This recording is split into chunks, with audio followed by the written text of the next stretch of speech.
Willow class, how are you doing? We finished BFG, so I've kind of been hunting around for a new book to read. And then I suddenly thought, you know what? If we were in school, we'd be learning and reading all about the ancient Egyptians right now. So I thought, as a bit of a shift, instead of reading a storybook, I would read you some snippets from an information book, just because I find the ancient Egyptians such an interesting topic. So I managed to find an ebook which is called 100 Facts About Ancient Egypt. So what I'm going to do for the next sort of few weeks is on Monday, Tuesday and Wednesdays, I'll just read you some facts about the ancient Egyptians. But feel free to go and research if you want to. This is all optional about the ancient Egyptians, because as I said, this would have been our topic if we were in school right now. And I was speaking to Mrs. Townsend the other day, and she came up with some really fantastic idea of some ancient Egyptian Fun Friday tasks for you to do. So yeah, let's see how we get on. Some of you might know some bits already. Some of you, this might be all brand new, but it's just a case of listening and just enjoying, really. So I found this book, as I said, and it's an information book, so we'll see how we go. So fact number 1 says, without the waters of the River Nile, the amazing civilization of ancient Egypt might never have existed. The Nile provided water for drinking and for watering crops. Every year its floods left a strip of rich, dark soil on both sides of the river. Farmers grew their crops in these fertile strips. The Egyptians called their country Kemet, which means black land, after this dark soil. The Nile was also important for transport. It was a trade route for the Egyptians. And you can see the River Nile there in the background. Royal news, fact number 2. The rulers of ancient Egypt were called pharaohs. Golly gosh, pharaohs. The word pharaoh means great house. The pharaoh was the most important and powerful person in the country. Many people believed he was a god. And I think that's supposed to be a picture of a pharaoh right there. And then fact number 3, Ramesses II ruled for over 60 years. He was the only pharaoh to carry the title of the Great after his name. Ramesses was a great builder and a brave soldier.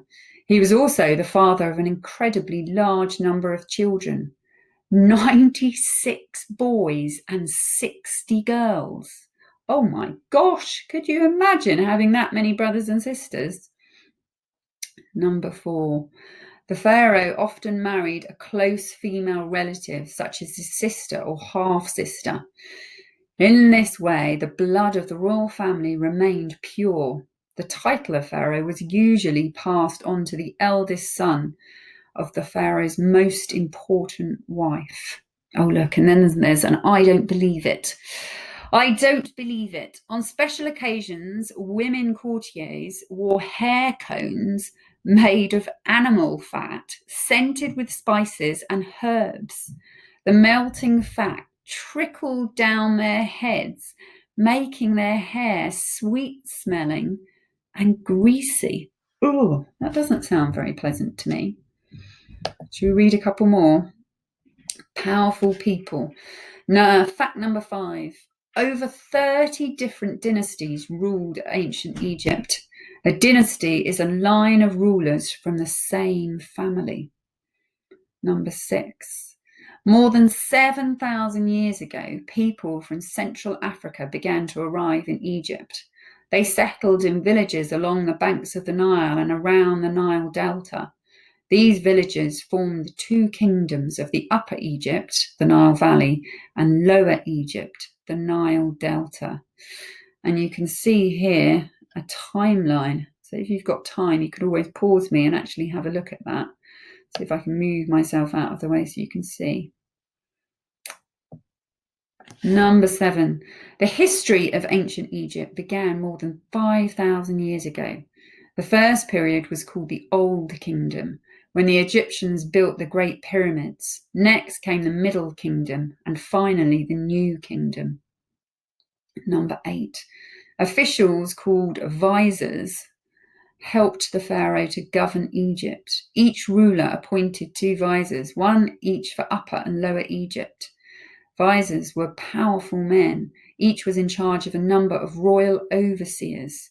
Each overseer was responsible for a particular area of government. For example, the army or granaries where the grain was stored.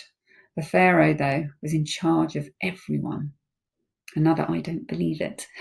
Farmers tried to bribe tax collectors by offering them gifts of ducks or goats in exchange for a smaller tax charge. Quite like the idea of that.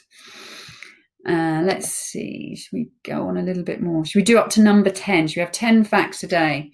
So number 9. The 3 pyramids of the town of Giza are more than 4,500 years old. They were built for 3 kings, Khufu, Khafra, and Menkaure. I hope I'm pronouncing that right. The biggest, the Great Pyramid, took more than 20 years to build. 20 years! Around 4,000 stonemasons and thousands of other workers were needed to complete the job. And number 10, the earliest pyramids had stepped sides. The steps were like a giant staircase, which the pharaoh could climb to reach the gods. The first step pyramid was built in the desert of, and I can barely read that myself, the desert of Saqqara, I think, in about 2650 BC. Gosh, that is a long time ago. I can't believe that, Willow class, that it took 20 years. 20 years to build those pyramids. Anyway, thanks for listening, Willow class. As I said, this is the topic we would be studying in school. So if you have any good books or anything that you've read or watched about the ancient Egyptians, please let me know. Anyway, take care.